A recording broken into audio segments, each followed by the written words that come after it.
Salut, vous allez bien? Vous savez, depuis la vidéo de Ephraim sur nos amis,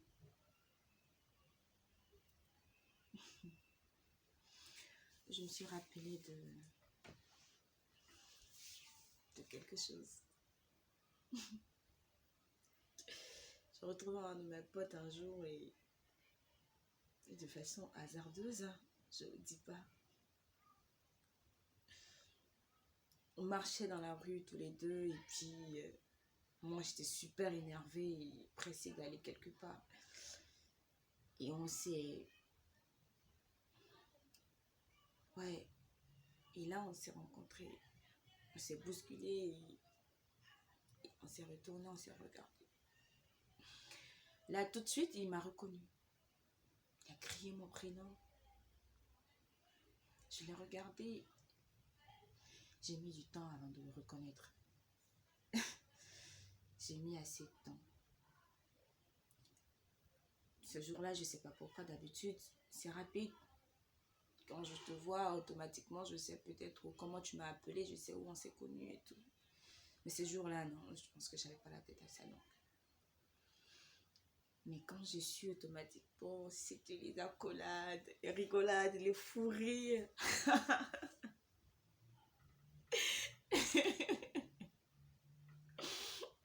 Yo, ça va? Ah oui, super. Oh, c'est beau de se revoir. C'est beau, c'est beau, c'est beau, c'est beau. Et là, je voulais profiter en même temps pour demander où sont les autres, que deviennent-ils et tout. On avait une team, bien sûr. Donc là, je me mets à demander à Ahmed, parce que c'était son prénom. J'ai dit, yo, Ahmed, dis-moi. Et les autres, tu vois, les autres de la team, Ami, Kevin, Ali, et puis les autres, quoi, tu vois.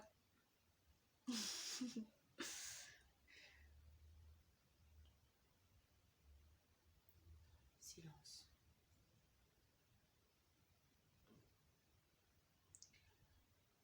Ahmed est resté silencieux. Je comprenais pas. Changer d'un fou rire, on passe à un silence lourd, silence. Et Ahmed, qu'est-ce qu'il y a? Qu'est-ce qu'il me raconte? Ahmed m'a raconté que Ami s'était mariée. Mais c'est super. Vous savez, Ami, c'est le genre de fille à l'école qui rêve que d'une seule chose. Avoir un foyer, un mari aimant, des enfants. Pour elle, c'était ça le bonheur.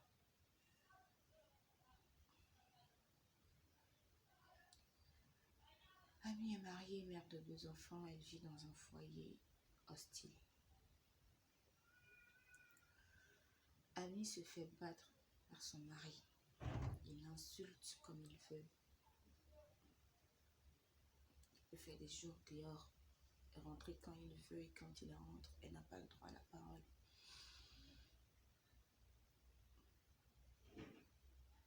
Pourquoi? Ma question c'était pourquoi elle reste dans ce foyer? Il me dit, Ami est actuellement à l'hôpital. Le dernier coup qu'elle a reçu, son mari n'a pas supporté. Elle est actuellement à l'hôpital.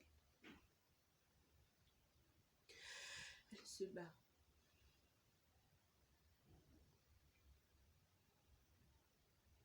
J'étais choquée. J'étais bouleversée. Je ne sais pas si j'étais en colère ou si je ressentais de la peine pour Annie.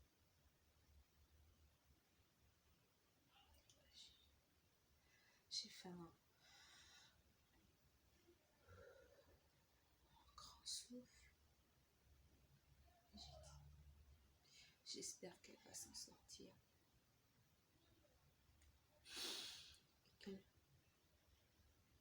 va prendre enfin conscience de ce qui est bien pour elle. J'espère vraiment qu'elle va s'en sortir. Dis-moi, et Kevin, notre beau gosse, Kevin, ce gars qui faisait rêver toutes les filles, il était toute folle de lui. Tout le silence.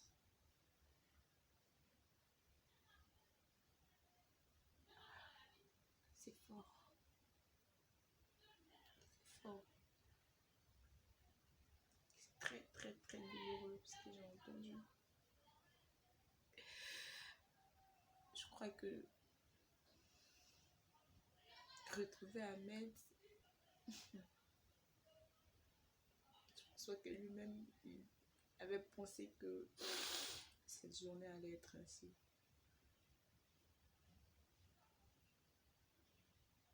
Kevin,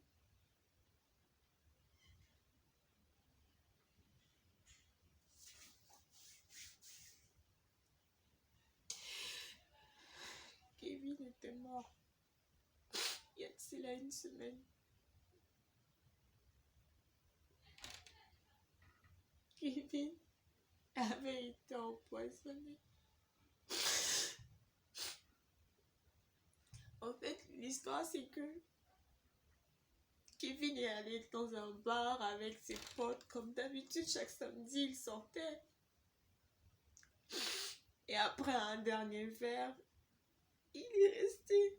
Il est tombé, il est mort. Un de ses potes l'avait empoisonné, je sais pas, par jalousie, par envie. Peut-être à cause d'une fille ou de son boulot ou de son statut de playboy, je sais pas.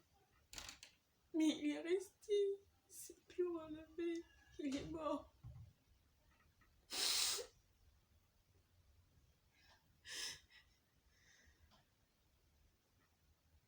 Pourquoi? Pourquoi?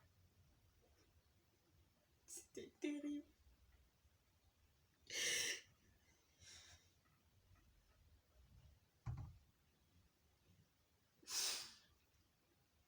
Et là, je crois que pour casser l'ambiance, pour passer à autre chose, Ahmed m'a demandé ce que j'étais devenue. Moi,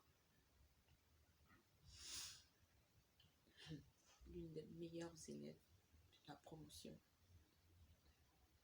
des meilleures filles de la promotion. Qu'est-ce que j'étais devenue? Qu'est-ce que je faisais de ma vie? J'étais mariée, j'avais des enfants. Est-ce que j'avais un boulot?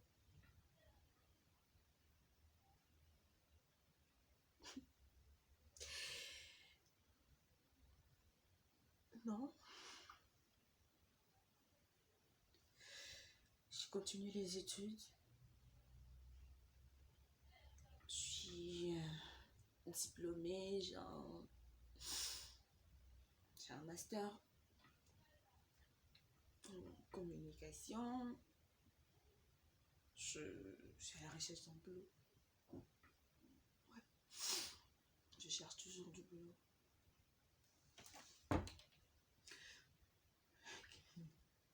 Et il m'a dit, tu cherches du boulot? J'ai dit, ouais, purée. Je suis allée à l'école, comme on me l'a demandé. J'ai fermé les yeux sur beaucoup de choses. Je suis allée à l'école. J'ai appris tas de choses. Et je sors. Je cherche du boulot. Je n'en trouve pas. Partout où je dépose des demandes, on me dit c'est bien, vous avez le diplôme, vous avez certainement les compétences, mais vous n'avez pas d'expérience. J'ai pas d'expérience. Donc je peux pas avoir un boulot. Mais comment vous voulez que j'ai de l'expérience si personne ne me donne une opportunité? Vous voulez que j'ai de l'expérience si personne ne me donne une chance?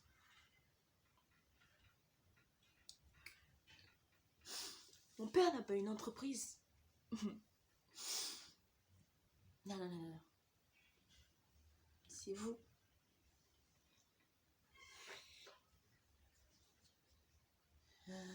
C'est compliqué. C'est compliqué. Et même là, tu me vois, c'est dans une boîte que je partais pour aller déposer encore des dossiers, en espérant, en espérant que quelqu'un m'embauche, ou quelqu'un me donne une chance, ou que quelqu'un, je sais pas, ait pitié de moi. Oui, c'est peut-être le mot qu'il faut utiliser à un moment donné de sa vie. Il faille que quelqu'un ait pitié de votre, de vous, pour vous donner un emploi. Et après, à vous de saisir l'opportunité.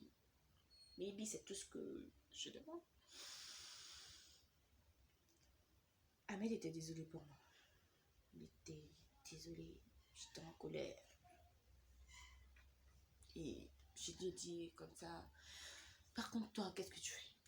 Et là, Ahmed m'a dit, vous savez déjà, Ahmed c'était le gars à l'école qui foutait rien quoi. J'étais obligée, on était tous obligés de pouvoir l'aider pour qu'il ait au moins la moyenne et de passer en classe supérieure. C'était ça la team. Tous pour un, pour tous. Et puis on s'entraînait. Ahmed me dit, ah moi tu sais, je suis responsable clientèle dans une entreprise de la place.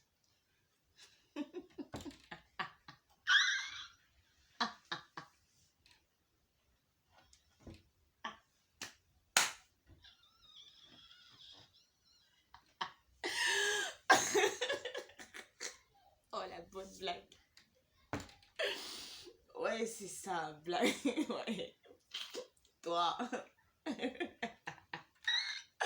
Toi, Ahmed, responsable dans une boîte de la place, responsable clientèle, s'il vous plaît.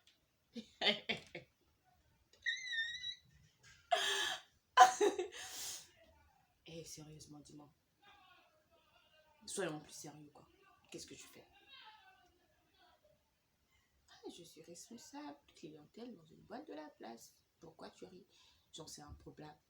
C'est improbable. Ça peut pas se faire.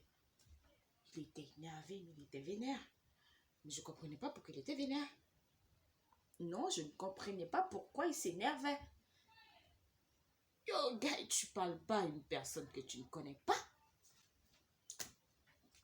On se connaît, on sait ce qu'on vaut tous les deux. Pourquoi est-ce que moi, meilleur de la promotion, je vais pas avoir un boulot? Je me promène encore. Et toi, le plus con de la classe, tu seras responsable. Tu as une belle vie quelque part là-bas. Comment? Qui t'a aidé? Dis-moi, file-moi le doc. Que quelqu'un puisse m'aider aussi.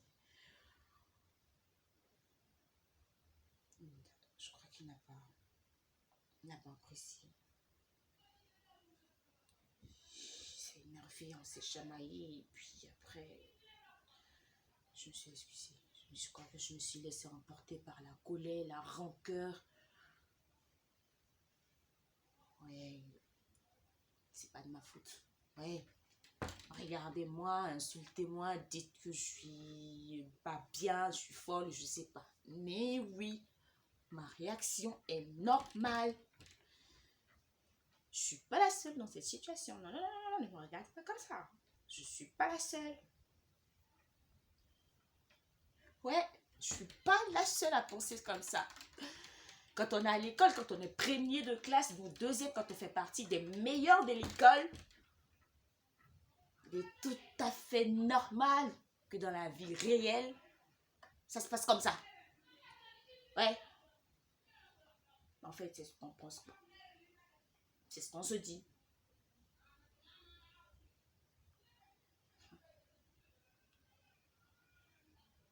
il s'est excusé et puis il est parti. Non, on a échangé les numéros et puis il m'a promis de m'aider s'il a des opportunités. Ouais, ça aussi, les amis, ça sert à ça. À s'entraider.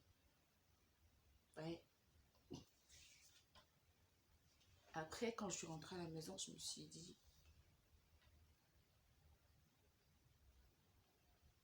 il y a quelques leçons que j'ai tirées de cette rencontre. Première, chers parents, s'il vous plaît, moins de stress, s'il vous plaît. Nous sommes vos enfants, nous sommes vos filles. Vous savez, on rêve toutes d'avoir un homme parfait, un homme bien qui va nous aimer, qui va nous chérir, un peu comme notre père le faisait. On rêve toutes de ça. On cherche la figure paternelle. Je suis un homme qui pourra nous aimer comme papa nous aime. On trouve des hommes, on se marie et puis après quand on a des problèmes dans nos foyers, quand on se fait battre, je dis problème, je ne parle pas de il n'y a pas d'argent, il n'y a pas... Non, quand un homme commence à battre une femme, c'est que ça ne va plus. Quand un homme est impulsif et que c'est un homme qui frappe sa femme, s'il vous plaît, sauvez votre enfant. N'attendez pas la dernière minute. Sauvez votre fille. Quand ta fille vient pour la première fois vers toi et te dit « Maman, il me bat. Maman, il m'insulte. Maman, je ne le reconnais plus. » S'il vous plaît, ayez la décence. Ayez la gentillesse de l'écouter, de la comprendre et d'essayer de trouver des solutions, mais des vraies solutions, pas. Tu sais, ma fille, c'est ça aussi le foyer.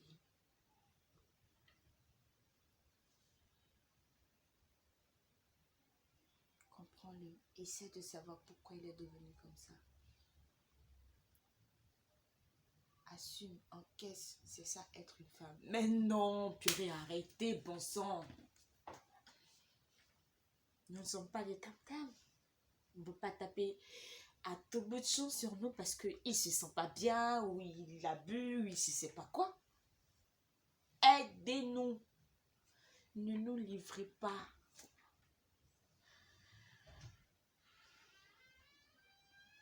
Et aussi, par rapport à l'histoire de Kevin.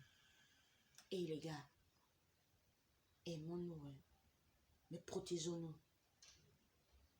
La confiance, certes, mais la prudence d'abord.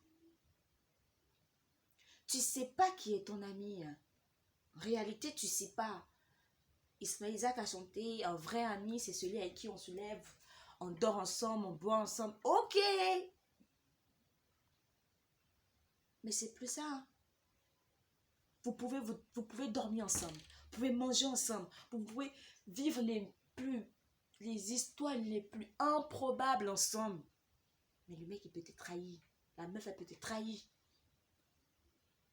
Juste parce qu'elle cherche quelque chose que tu as.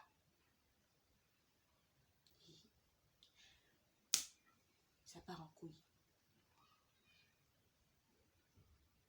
Il y a trop d'histoires semblables à celle de Kevin. Des amis qui s'entretuent, des filles qui s'entretuent, juste pour un mec, pour une meuf, pour de l'argent, pour une place dans la société, dans une entreprise.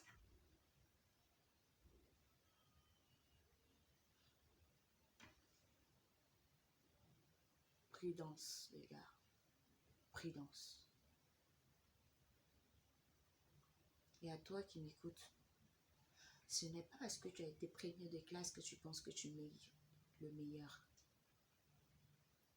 Ce n'est pas parce que tu as été l'un des meilleurs à l'école, au lycée, au collège que tu penses que tu es meilleur dans la vie réelle. Quelqu'un m'a dit l'intelligence de la vie scolaire, l'intelligence de la vie à l'école n'est pas pareil que l'intelligence de la vie active. La société, ça forge. Ça forme. Tu peux être diplômé comme tu veux. Tu peux avoir tous les diplômes que tu veux, que tu souhaites avoir.